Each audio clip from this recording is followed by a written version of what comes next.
At the risk of being completely thrown to the wolves by my fellow lawyers, I thought I would make a video on client-lawyer relationships and how these have evolved. So when I started practicing in the 1990s, client-lawyer relationships were quite formal, and there was sort of a protocol and there was a hierarchy that had to be followed on the client side as well as on the lawyer side. However, obviously, with the growth of the internet, email, Zoom calls, Team calls, and a sort of a different relationship evolving between clients and lawyers, I've been very lucky to have some clients who I have grown with, whose business has grown with my career, so to speak, and we've all ended up in a place where we are able to be at the same wavelength. We're able to communicate with a lot of confidence with each other, and we're able to not fall out over small matters. So here's my little take on client-lawyer relationships.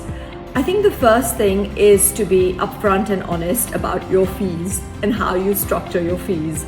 So the best way to kill any sort of growing relationship with your client is when you're not transparent about fees, or when they feel you're not transparent about fees. Because I might be putting my best foot forward and trying to be as clear as possible, but the client is not perhaps understanding my sort of legal jargon or my assumptions or other stuff that I put in my proposal.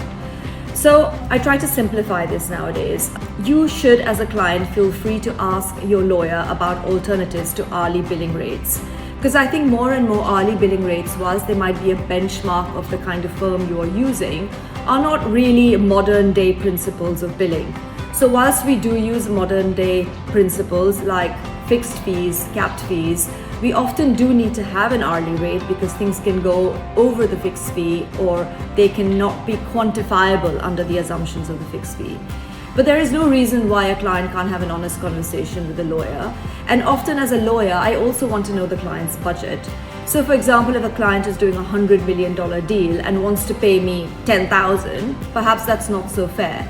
But I, as a lawyer, can't be pricing myself based on the $100 million deal as well, because the kind of work I'm doing, whether the deal is $100 million or a $50 million, is often very similar. I still have to tick the same boxes. I still have to be as diligent in relation to the documents that I'm preparing. There are no shortcuts, as we all know, in the legal industry and when you're advising a client. So these are just some tips. Enjoy.